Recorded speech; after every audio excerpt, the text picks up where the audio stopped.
មួយសូនអស់មកសើតាត់ឆោតមិនចេះមើលឲ្យគេថាបានផ្លិចខ្លួនឈួតចឹងបើដល់វាថា គ្រូប្រនាមលាក់សិនហ្មង បាទអានេះដាក់មកប្រើថ្ងៃនេះលាចាក់មហាសីដើម្បីស្វែងរកពមៀតណាបិតាឲ្យបែកបាក់ចំនួនប៉ុលពតដែលសាក់សាចេញមិនបាក់គ្នាចំនួនប៉ុលពតអញដើរជួបប្រទះហើយអត់ម្ដងទៀតនិយាយឈ្មោះពីដើមមកថ្ងៃនេះលាចាក់មហាសីដើម្បីស្វែងរកពមៀតណាបិតាតែបែកបាក់យូរមកហើយ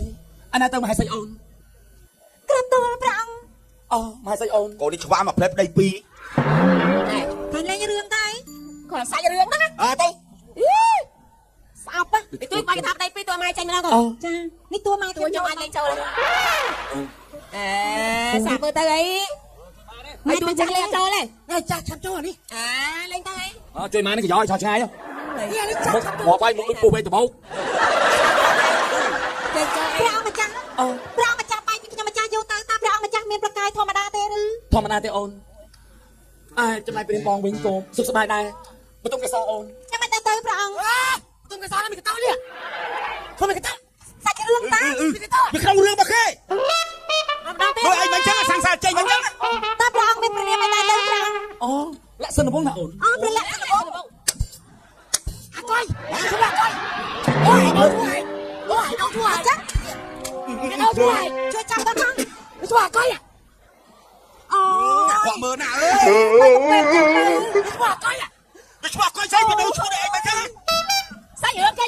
សាឡាចៃ ទៅទៅវិញយំក្នុងណាដល់ស្អីរឿងចឹងឯងនៅអត់យល់ ស្មារតីដល់ឈ្មោះណាមកពេបចឹងកូនពេបទៅមាត់ដេញកែបចឹងកូនឯង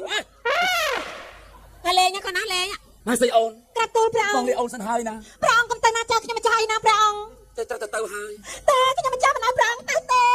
កុំទៅអីព្រះអង្គ អូនកុំតោងចឹងប៉ះកសៀវតែបង ព្រះអង្គបាន ព្រះហើយអត្ថប្រយោជន៍នៃគ្រាប់រុំដ៏អស្ចារ្យគ្រាប់រុំតូចៗប៉ុន្តែផ្ទុកនូវអត្ថប្រយោជន៍ដ៏ធំសម្បើមសម្រាប់សុខភាពគ្រាន់តែគ្រាប់រុំ100ក្រាមមានប្រូតេអ៊ីនរហូតដល់ទៅ 35.97 ក្រាមម៉ាញ៉េស្យូម635មីលីក្រាមវីតាមីន E រហូតដល់ទៅ751មីលីក្រាមដែលវាជួយថែរក្សាបេះដូងរបស់អ្នកថាមពលរបស់អ្នកនិងការពារស្បែកពីភាពចាស់ជ្រួញរបស់អ្នកគ្រាប់រុំដ៏មានឥទ្ធិពលមួយនេះជួយបំបត្តិនៅសារធាតុពុលនៅក្នុងរាងកាយរបស់លោកអ្នកទៀតផងប្រើប្រាស់ជាមួយនឹងផលិតផលរុំជួយថែរក្សាសុខភាពអ្នកសុវត្ថិភាពអ្នកនិងកម្លាំងពលំរបស់អ្នក